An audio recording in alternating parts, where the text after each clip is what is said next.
Ganun nga ako. Ito na. Yung inay multoy, hawak sa mamalo. Tapos, iyak. Dati pa ako, nandito lang ako. Naghintay sa mama ko na bumibili ng school supplies. Bigla sinulubong ako ng multo. Sabi ko, oh shit.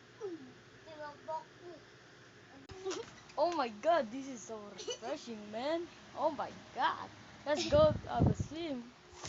Oh, yo, I got this. Oh my god.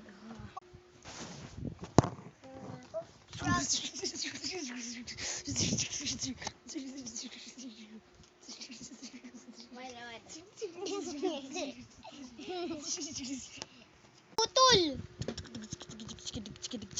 Basic lang yan sa akin. Laba.